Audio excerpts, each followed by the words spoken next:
Recentemente, nos cinemas brasileiros, foi lançado o filme Noé. Então, aproveitando, eu fiz um link para estudarmos a história de Noé. Eu não vou pregar sobre o filme.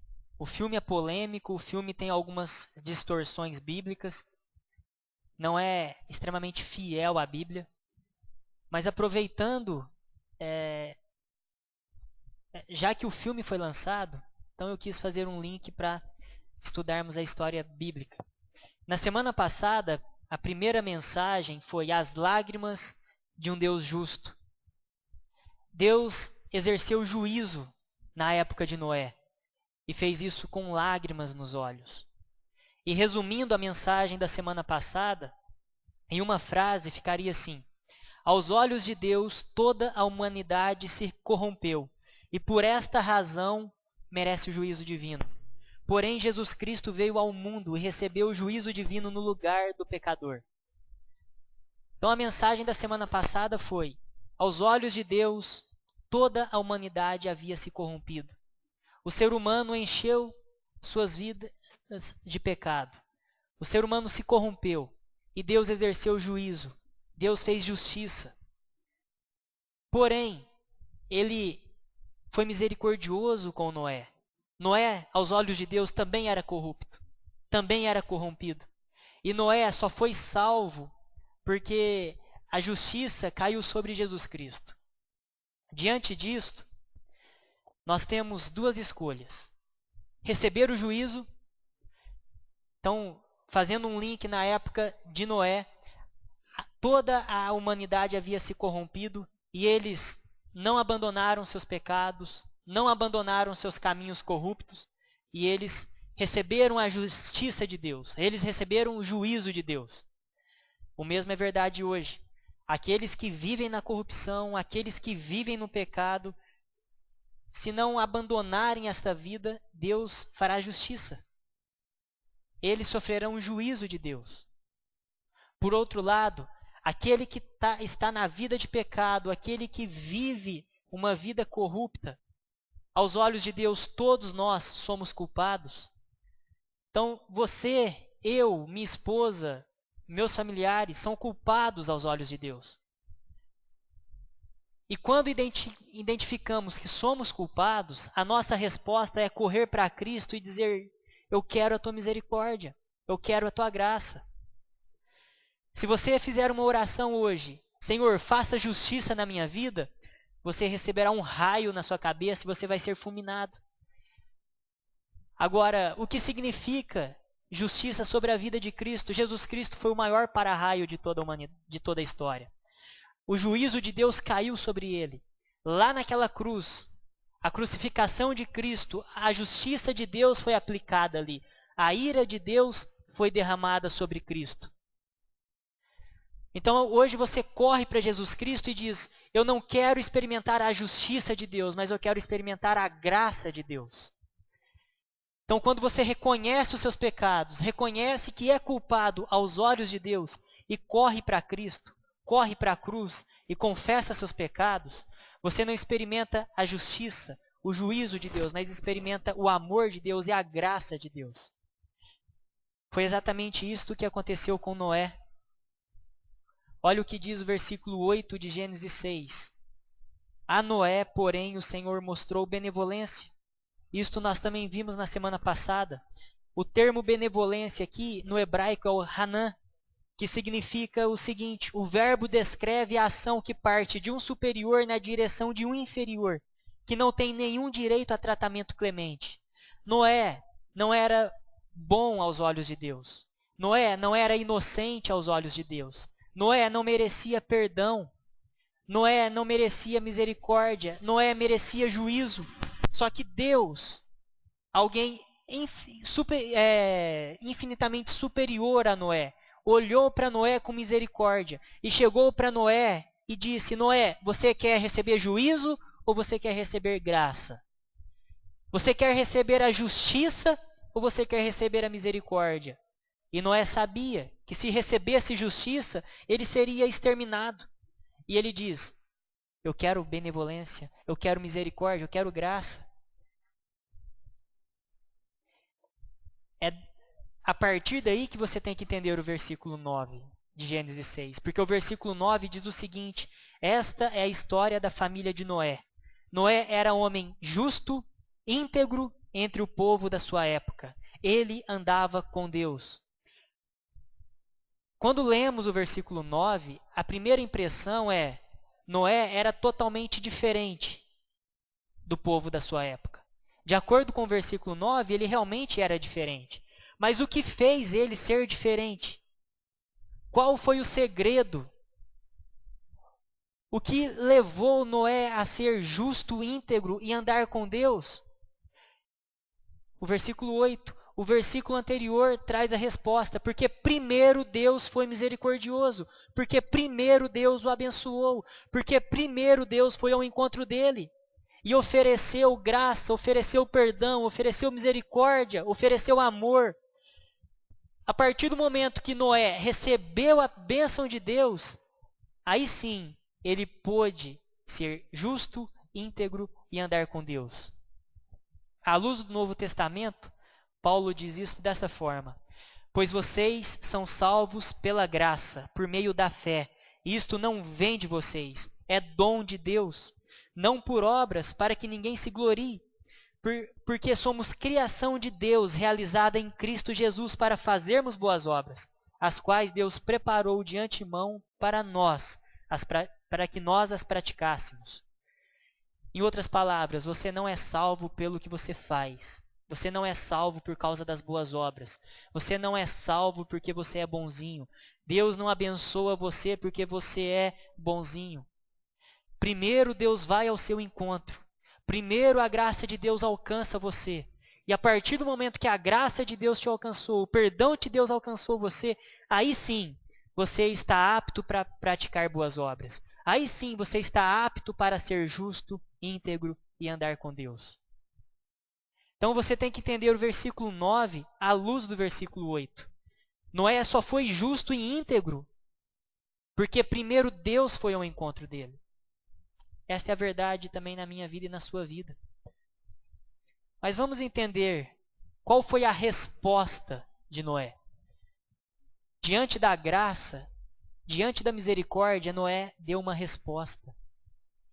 E a mensagem de hoje é a resposta de um homem agraciado.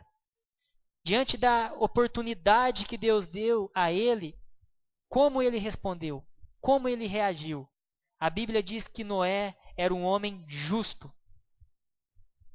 Primeiro Deus foi ao encontro, depois ele se tornou justo. Noé era um homem justo. O que significa ser justo? A Bíblia coloca dois aspectos na questão da justiça. Sempre que a Bíblia diz que alguém é justo, ela apresenta dois aspectos. Primeiro, justo é aquele que vive de acordo com um padrão ético e moral divino. É aquele que formata sua vida de acordo com valores e princípios de Deus. Não é aquele que formata sua vida conforme os padrões do governo, conforme os princípios da empresa, conforme os princípios da cultura. Não. Justo é aquele que formata sua vida, é aquele que molda sua vida de acordo com os princípios e valores de Deus. Isto é ser justo, de acordo com a Bíblia. Eu vou dar um exemplo. Aproximadamente 250 anos antes de Cristo, na China antiga, havia um jovem príncipe que iria se tornar imperador. Só que ele precisava se casar. Ele precisava encontrar uma moça que seria sua esposa. Estaria ao lado dele governando. E ele fez um desafio. Ele lançou um decreto naquele reino, pedindo para que todas as moças que tivessem o interesse em se casar com ele, viessem num determinado dia que ele daria um desafio. E depois ele escolheria qual daquelas moças seria a sua esposa. As moças vieram até ele e ele entregou uma semente. Uma semente num vaso para cada uma daquelas moças. E disse: daqui a algum tempo vocês retornarão a mim e eu vou escolher qual será a minha esposa. Aquela que cultivar essa semente, aquela que cuidar dessa semente, aquela que trazer na minha presença a melhor flor, essa será a minha esposa. E aquelas mulheres voltaram para suas casas, plantaram a semente, cultivaram a semente, mas havia uma jovem que não era da alta sociedade, era uma serva, não tinha roupa bonita, não tinha status. Muitas das outras moças eram ricas, da nobreza, mas havia uma que era pobre e aos olhos do imperador ela não seria nada. E ela cultivou aquela semente, só que aquela semente não frutificou, aquela semente não cresceu, aquela semente não deu uma flor. E ela estava com um vaso seco, não havia nada, não havia germinado. E ela resolveu ir mesmo assim. E quando ela chegou lá, ela viu que todas as outras moças tinham vasos floridos, com belas flores. E apenas ela estava com um vaso sem nenhuma flor.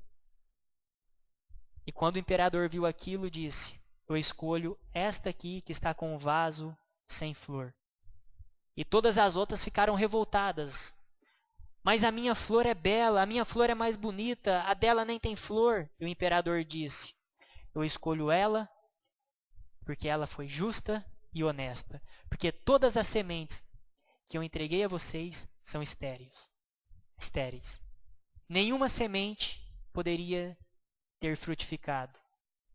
Porque a semente que eu dei a você era estéril. Vocês mentiram. Vocês trapacearam. Apenas esta aqui foi fiel, honesta e justa. Isto é ser justo. Isto é ser justo aos olhos de Deus. É você manter firme princípios. É você não trapacear para receber privilégios. É você colocar valores e princípios no seu coração e ir até o fim, mesmo que à vista das pessoas você seja prejudicado. Mas você ficar firme naqueles princípios e valores que você tem certeza que Deus estabeleceu. Aquela mulher mostrou honestidade e justiça, ela ficou firme nos seus princípios. As outras forjaram, as outras mentiram, chegaram lá com vasos belos, mas o imperador sabia que tudo aquilo não passava de mentira. Isso é ser justo. Mas um outro aspecto de ser justo está ligado à imparcialidade. Justo, esse termo era usado para os juízes. Aquele que deveria julgar, aquele que deveria decidir uma causa. E o juiz tem que julgar de forma imparcial. Ele não pode tomar uma das partes. Ele tem princípios, ele deve seguir esses princípios. Um exemplo. Você que é pai e mãe, quando a professora da escola chega até você para fazer uma reclamação a respeito do seu filho ou da sua filha, e logo que você recebe essa reclamação, toma cuidado para não julgar com imparcialidade. Toma cuidado, porque ser justo é analisar o fato e reconhecer: realmente o meu filho errou, a professora está certa.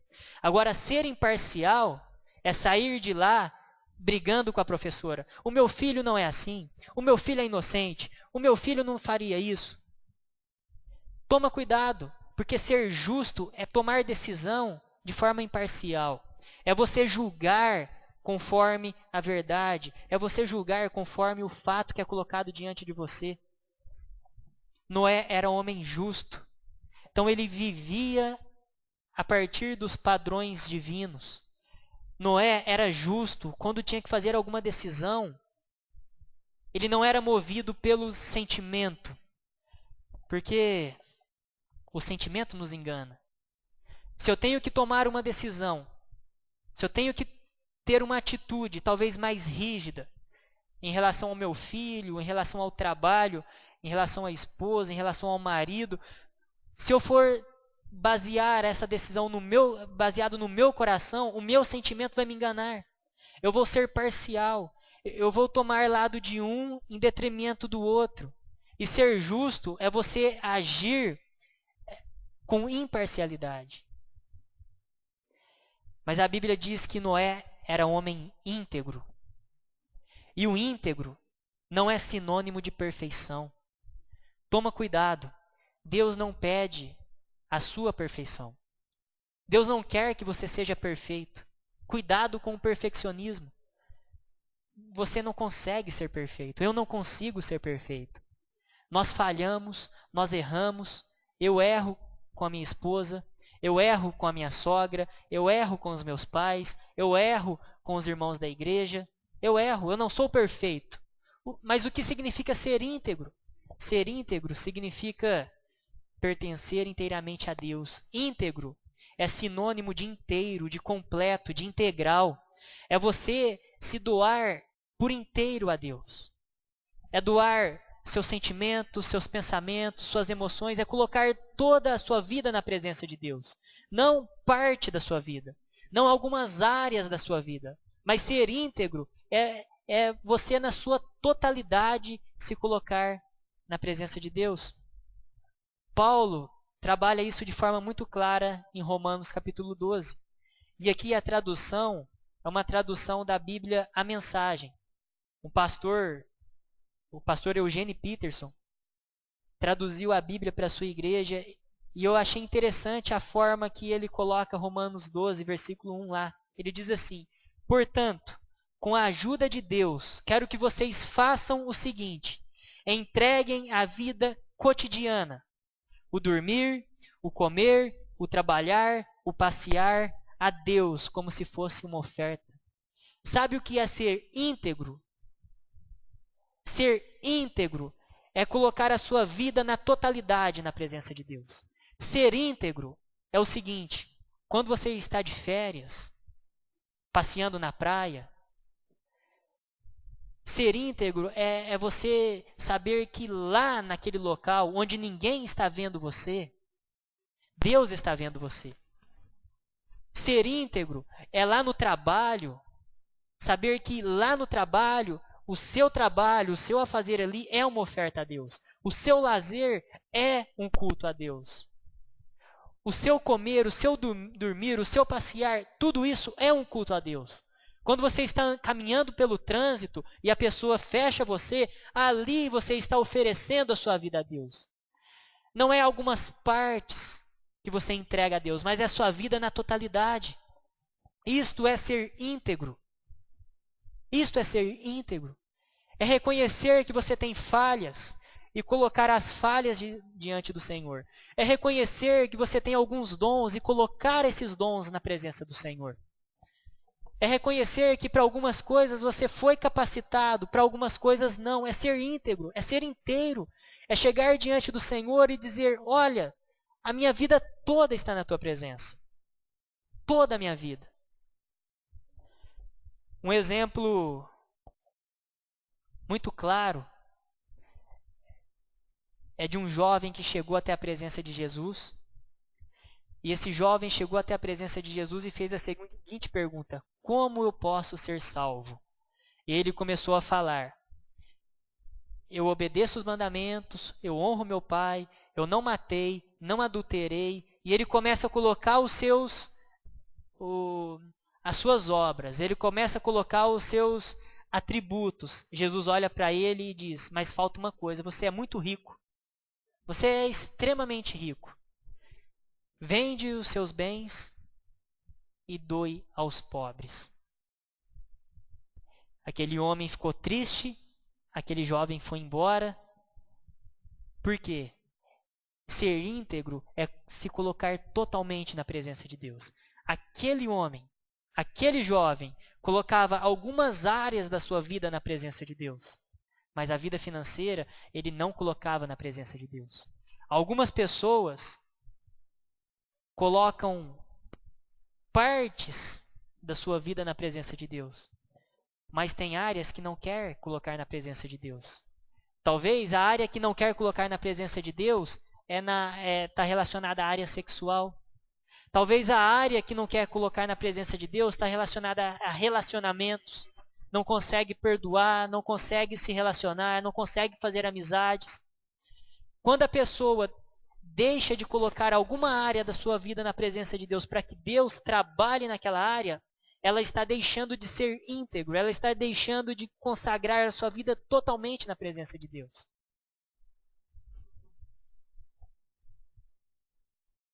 A Bíblia diz que Noé era um homem justo e íntegro. Agora, o que chama minha atenção entre o povo da sua época. Ele era justo e íntegro no meio de um povo corrompido. Ele era justo e íntegro no meio de um povo adúltero. Ele era justo e íntegro no meio de um povo injusto, no meio de um povo corrupto. Ele tinha amizade com pessoas que não serviam a Deus. Ele se relacionava com pessoas que não professavam a mesma fé dele. E ele era justo e íntegro lá no meio delas.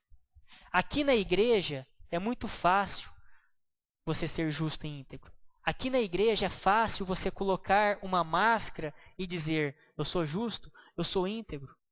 Mas Deus quer ver a sua justiça e a sua integridade lá fora. Deus quer ver se você é justo e íntegro quando você vai fazer o imposto de renda. Deus quer ver se você é justo e íntegro quando você vai ao mercado e quando você está passando no caixa, você percebeu que cobraram a menos e você volta lá e diz, olha, você cobrou a menos. Deus quer ver se você é justo e íntegro lá no seu trabalho. Quando aquela proposta é colocada diante de você, para você subir de cargo, só que para você subir de cargo, você tem que mentir, você tem que falsificar. Deus quer ver se você é justo e íntegro ali, no meio dos seus contemporâneos. Em outras palavras, Jesus falou, você tem que ser sal e luz. Você tem que brilhar entre um povo corrupto. Noé fazia diferença lá fora. Noé fazia diferença entre os familiares. A vida de Noé fazia diferença entre os vizinhos, entre os amigos. O vizinho olhava para Noé e dizia, esse homem é fiel à esposa. Esse homem é fiel a Deus. Os familiares olhavam e viam a diferença na vida de Noé. Aqueles que não serviam a Deus falavam, Noé é um homem justo, íntegro. É isto que você tem que fazer lá fora. E sabe por que você consegue ser justo e íntegro lá fora? Porque primeiro Deus veio ao seu encontro. Ele foi benevolente, Ele perdoou e o Espírito Santo agora age em você e você tem capacidade de ser justo e íntegro aí fora. Por último, Noé era um homem que andava com Deus. O versículo 9 diz que ele andava com Deus. E o que significa andar com Deus? 3 coisas. Primeira, reciprocidade. Noé andava com Deus e Deus andava com ele. O termo hebraico aqui traz essas 3 características. Noé andava com Deus e Deus andava com ele. Noé saía para trabalhar. Noé provavelmente passou aí 100 anos construindo a arca, aproximadamente. E quando Noé acordava, pegava o martelo, pegava a chave de fenda, pegava os pregos, pegava a madeira e ia para o trabalho, ia para o seu ministério construir a arca, Deus estava com ele. Deus estava com ele, caminhando com ele, protegendo, auxiliando, fortalecendo. Eu tive uma experiência tremenda com Deus alguns anos atrás. Eu tinha ido a Rio Preto de carro e quando eu estava retornando para Barretos, eu morava em Barretos na época, quando eu estava retornando para Barretos, eu estava meio distraído, tinha um caminhão na minha frente, eu tinha olhado no retrovisor, mas não via eu não vi nenhum carro. Demorou mais uns 5 segundos, eu não olhei novamente e fui fazer a ultrapassagem no caminhão. Na hora que eu tirei para ultrapassar, um carro passou por mim, devia estar uns 170. No susto, eu joguei a direção para a direita, pisei no breque e eu comecei a perder o controle. Eu fiquei com o pé no breque, mexendo a direção, o carro começou a... Eu perdi a estabilidade ali do carro, aí de repente veio na minha mente, tira o pé do breque.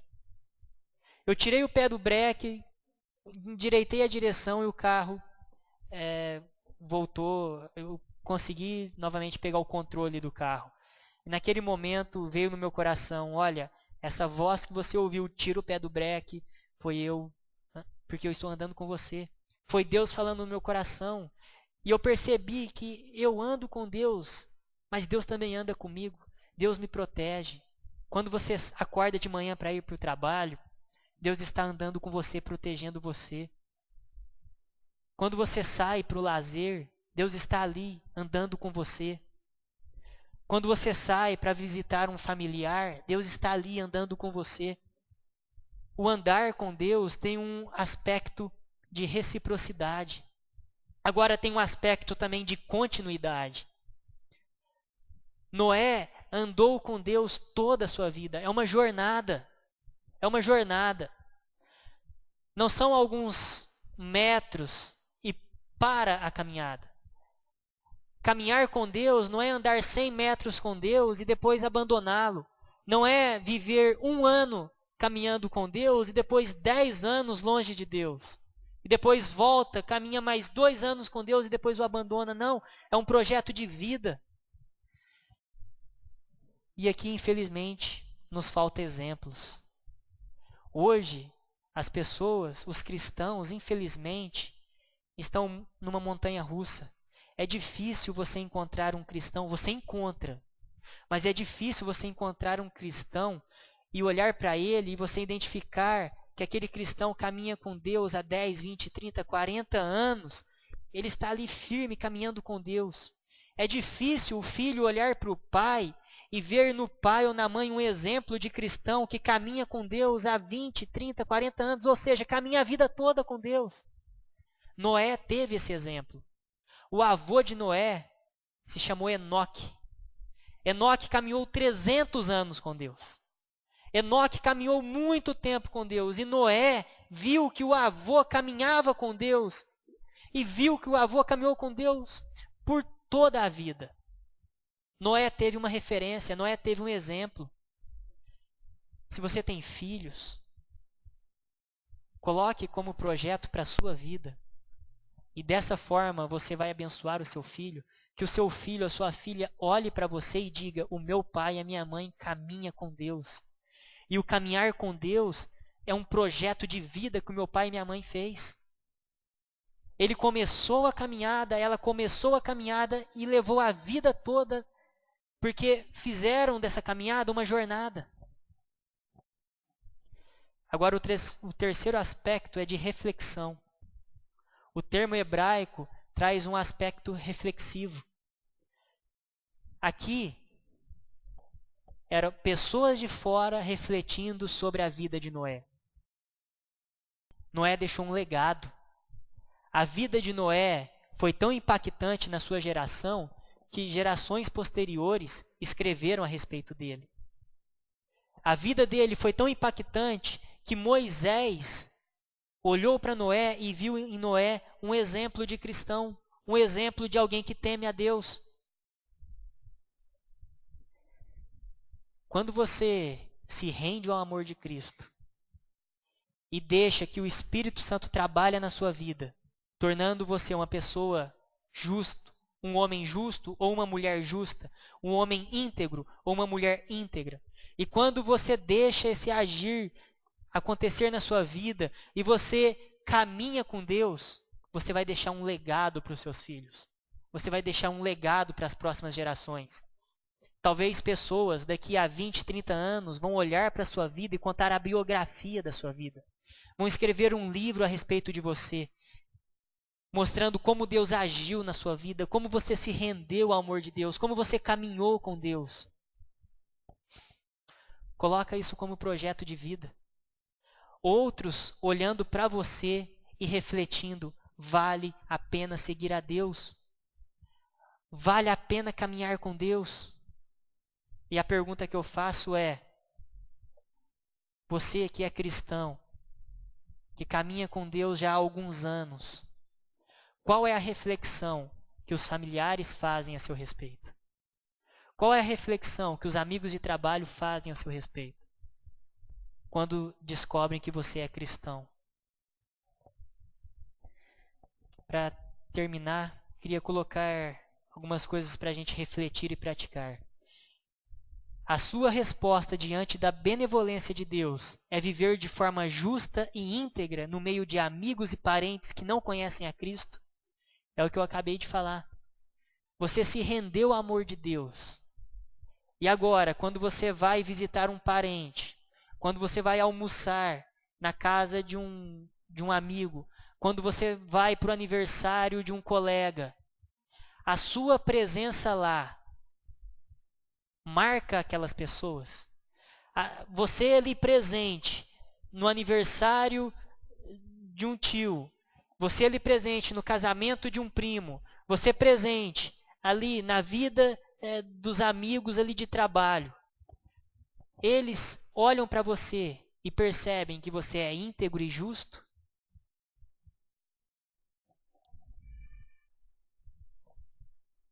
Segundo, nossa total consagração a Deus gera grandes emoções positivas no coração de Deus.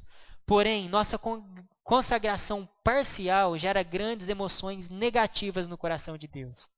Qual das duas emoções você tem gerado no coração de Deus? Deixa eu explicar isso aqui.